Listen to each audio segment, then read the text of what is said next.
Louvado seja Deus, eu cumprimento a todos com a paz do Senhor Jesus.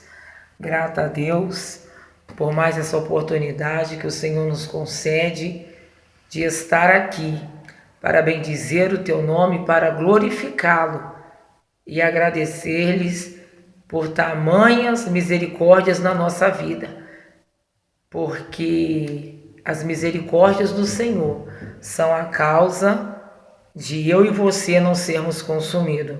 Eu quero deixar uma palavra que o Senhor colocou em meu coração nesta tarde, em 1 Samuel, capítulo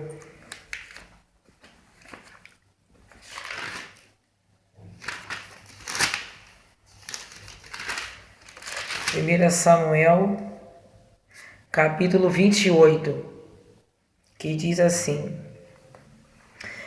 E Samuel já estava morto e todo Israel tinha chorado. E o tinha sepultado em Ramá, que era a sua cidade. E Saul tinha desterrado os adivinhos e os encantadores. Então os irmãos observam aqui que enquanto Samuel estava vivo, ele proclamava, fazia lembrar ao rei Saul das leis que o Senhor tinha colocado para que Israel seguisse. Porque enquanto Israel obedecia, o Senhor era com Israel. Mas quando Israel virava as costas para Deus, o Senhor abandonava-os e o entregava na mão dos seus inimigos. Então, como Samuel já tinha morrido, Saul, que outrora tinha mandado exterminar, tinha limpado a cidade, com as obras de feitiçarias, adivinhos e encantadores. Agora, depois que Samuel morre, ele mesmo começa a procurar esses tais serviços. Aí agora o versículo aqui, versículo 4: E ajuntaram-se os filisteus e vieram acampar-se em Sunem. E ajuntou Saul a todo Israel e se acamparam em Gilboa. E os filisteus, irmãos, ele estava para entrar numa guerra. E era de costume do povo de Israel, assim serve de exemplo para nós, que nós não devemos de entrar em nenhuma batalha sem consultar ao Senhor. Então, como Samuel já tinha morrido, Saul ele foi atrás dos adivinhos para ver qual era a sorte dele, para ver se ele ia ganhar ou se ele ia perder a guerra. Você sabe por quê? Porque olha só no versículo 6. Porque o Senhor ele já não falava mais com Saul, nem com os profetas e nem pelo Urim, nem pelo Urim. São aquelas pedras, dependendo da cor que saía, aquelas duas pedrinhas, Urim e Tumim, era o sim ou não de Deus. Mas Deus já não falava com Saul nem por meio dessas pedras.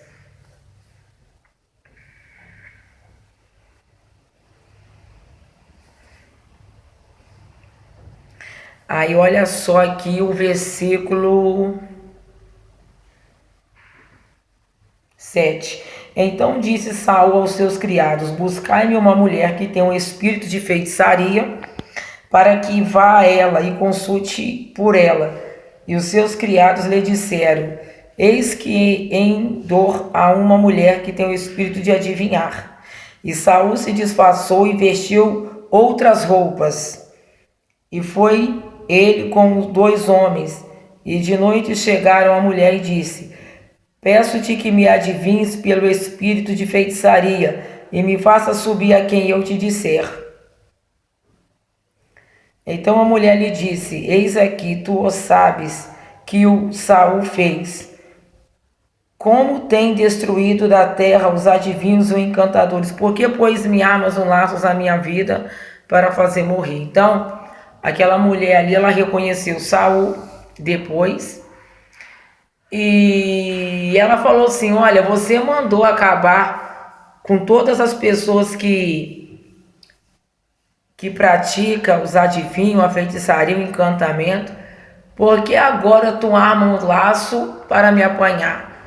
Porque ela não sabia que Saul não era mais aquele que um dia, né, não buscava mais essas práticas, porque Saul teve um tempo na vida dele que ele obedecia, mas ele desobedecia mais.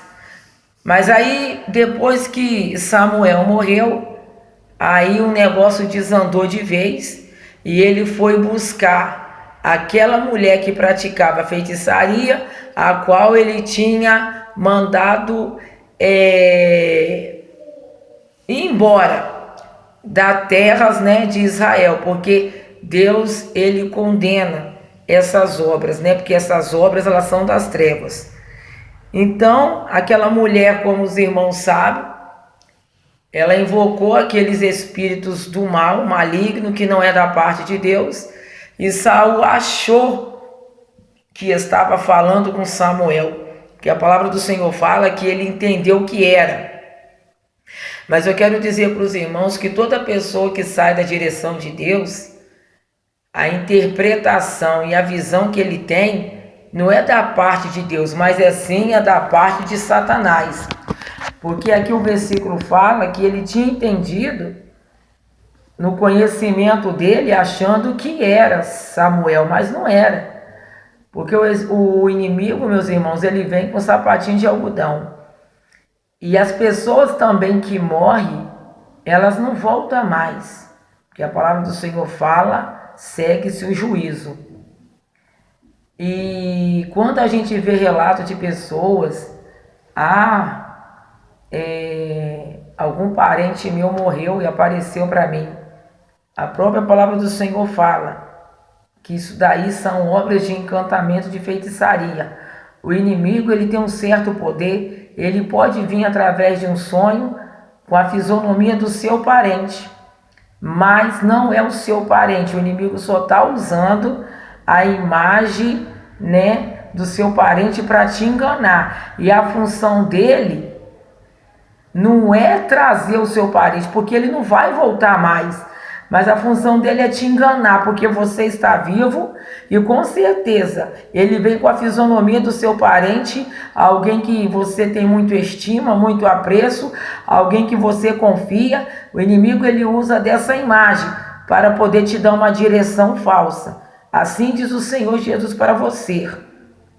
Não é ele, é o inimigo da sua alma que quer te enganar e quer te levar a sua alma para o inferno, assim como levou, às vezes, né, do seu parente. Porque, irmãos, talvez é difícil a gente falar sobre um assunto desse, principalmente quando se trata de uma pessoa que nós amamos. Mas a gente sabe pela palavra que a nossa realidade aqui é uma realidade dura, que nós não devemos brincar. Então, uma pessoa que serve a Deus, que conhece a palavra, ela deve prosseguir em conhecer a Deus. Porque se a gente não conhece a Deus, a gente pode cair no mesmo erro que Saul cometeu. Embora ele não consultava, tinha mandado essa gente embora. Depois que Samuel morreu, ele trouxe essa gente de volta.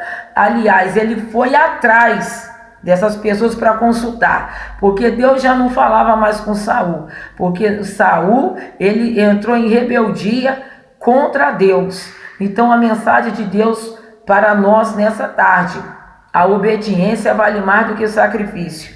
Se Saul tivesse obedecido, ele não tinha chegado a esse ponto. E quando o Senhor cala na nossa vida, é porque nós a ultrapassamos. No caso de Saul aqui, Deus calou, porque Deus sabia do coração dele.